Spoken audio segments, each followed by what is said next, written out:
e-commerce works everywhere else except for cannabis is that you have a personalized and holistic experience.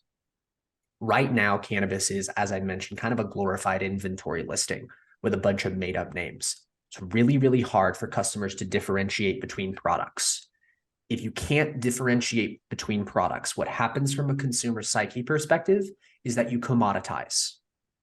If products are commoditized in your mind, that means that they are all the same.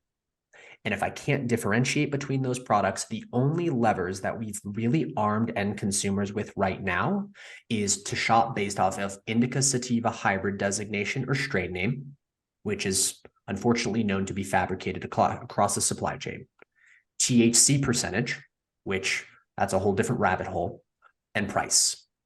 And if I don't trust Indica-Sativa-Hybrid and strain name designation, really the only thing we're arming our consumers with is price and THC, which is really the two things that I think most people in the industry would agree we want to get away from.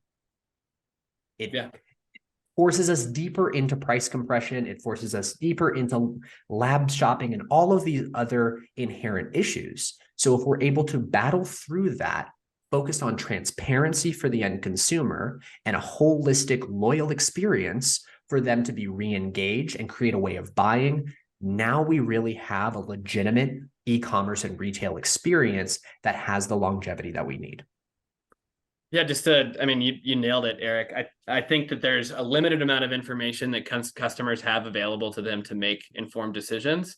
And then there's also a limited amount of time or ways that you can actually communicate that information. So data is the foundation for being able to take that 7 to 11 minute conversation that you have between a bud tender and a customer in store, and to use that data to then allow brands and retailers to have a voice, to speak to that customer, to ask them for feedback or direction via surveys, and then to use all of that to inform the next opportunity to serve that customer.